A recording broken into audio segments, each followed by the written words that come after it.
আপনারা আপনাদের প্রধান দরজার বাইরে করুন এই দুটি কাজ।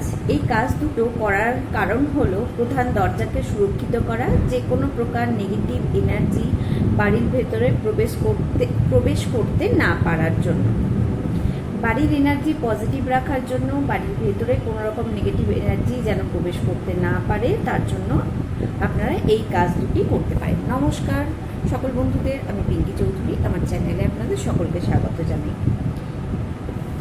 এই যে দেখুন, আমার বাড়ির দরজার বাইরে যেভাবে রাখা আছে, আপনারাও নিজের বাড়ির দরজার বাইরে সুবিধে মতন এই কাজটা করতে পারেন, যেন কারোর চোখে না পড়ে, একটু আড়াল করে।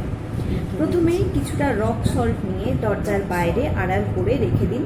7 দিন অন্তর পরিবর্তন করুন। একটা কথা মনে রাখবেন, যখন আপনি চেঞ্জ করছেন লবণটা, সেই সময় কিন্তু বাড়ির ভেতরে নিয়ে এসে সেটাকে পরিষ্কার ফেলবেন না কোথাও, সেটা একদম বাইরে নিয়ে গিয়ে ড্রেনে ফেলে দেবেন, দিয়ে পাত্রটাকে ধুয়ে এনে আবার নতুন করে আপনি ওতে লবণ রাখবেন ইন্টেনশন দিয়ে। কিভাবে কি বলবেন, যখন লবণটা রক সল্টটা যখন আপনি একটা পাত্রে রাখছেন, তখন বলবেন, মনে মনে বলবেন যে আমার বাড়ির ভেতরে প্রধান দরজা দিয়ে কোনো রকম নেগেটিভ এনার্জি ভেতরে প্রবেশ করার আগেই এই লবণের মধ্যে শোষণ হয়ে যাচ্ছে। অর্থাৎ আমার বাড়ির ভেতরে কোনো রকম নেগেটিভ এনার্জি প্রবেশ করার আগেই এই লবণ সেই নেগেটিভ এনার্জিকে শোষণ করে নিচ্ছে। এইভাবে লবণকে প্রোগ্রামিং করে রেখে দিন।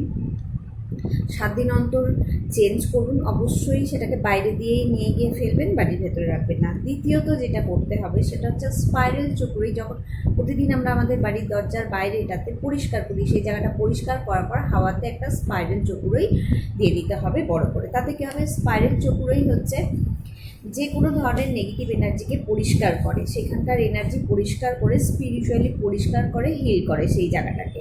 তাহলে বাড়ির দরজা সবসময় সুরক্ষিত থাকছে, সেখান থেকে কোনো রকম নেগেটিভ এনার্জি প্রবেশ করতে পারছে না। এই দুটো কাজ যদি আপনারা করতে পারেন আপনাদের দরজার বাইরে, তাহলে দেখবেন আপনাদের বাড়ির ভেতরের এনার্জিও ভালো থাকছে। কারণ যখন বাড়ির ভেতরে যত কম নেগেটিভ এনার্জি আসবে, বা যদি না আসতে পারে, তাহলে কী হবে, আমাদের বাড়ির ভেতরের এনার্জি অনেক ভালো থাকবে।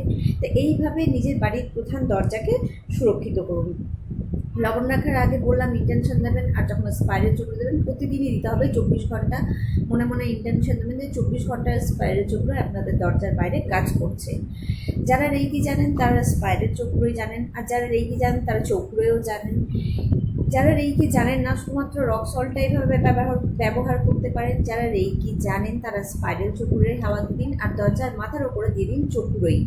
আরও শক্তিশালী করতে, নিজের দরজাকে সবসময় পজিটিভ এনার্জিতে ভরে রাখতে এবং আরও শক্তিশালী পজিটিভ এনার্জি ওখানে প্রবাহিত করার জন্য। তো এইভাবে আপনারা আপনাদের প্রধান দরজাকে সুরক্ষিত করুন এবং নিজের বাড়ির ভেতরের এনার্জিকে পজিটিভ রাখুন। আজকে এতটাই। সকলে ভালো থাকুন, সুস্থ থাকুন। যদি আমার ভিডিওটা আপনাদের ভালো লেগে থাকে, উপকারে লেগে থাকে, তো অবশ্যই আমার সঙ্গে থাকুন।